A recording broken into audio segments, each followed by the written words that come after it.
Nokuti kana muchitenda kutenda kuduku kwazvo kunofanana netsangawo tsanga yemasitati.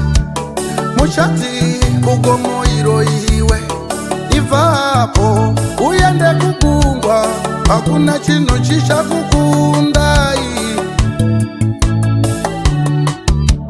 hakuna chinhu chichakurambirai.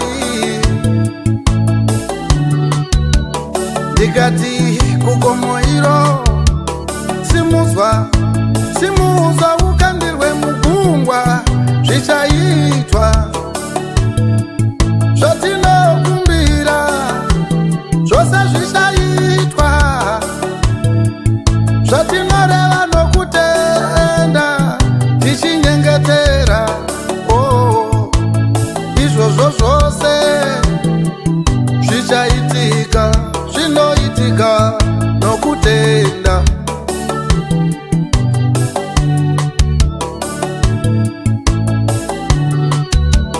Kana maiva nokutenda setsanga yemasitati, maiti kumuonde uyo dzurwapo usimwe mugungwa, uchakuteererai, uchatenda zvamareva muonde unosimuka. Izvo zvakaita kutenda.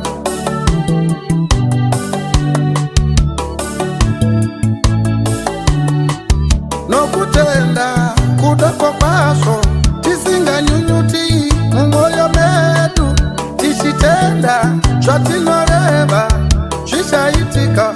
Zviro kwazvo izvozvo zvatinoreva tichava nazvo isu. Wanetswa neiko mwana waMwari?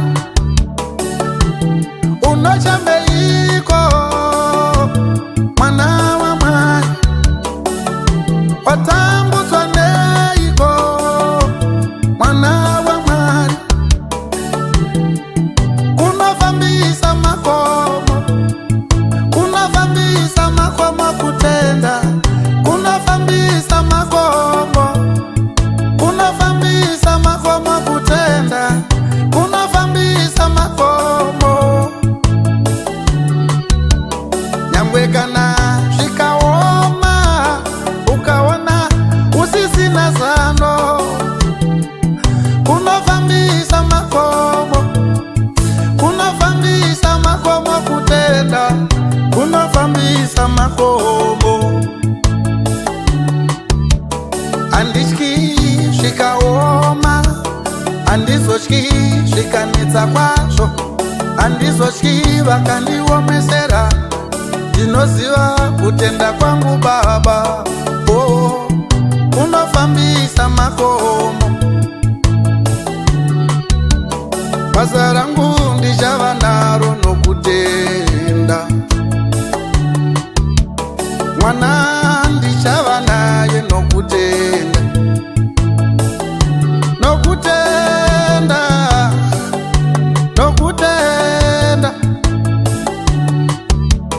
Namo ichapera ndinotenda, tichagarika nokutenda.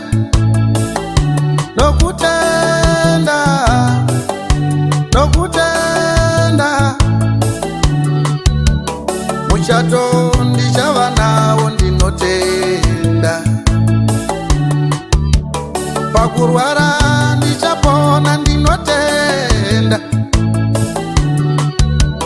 Paurwere huno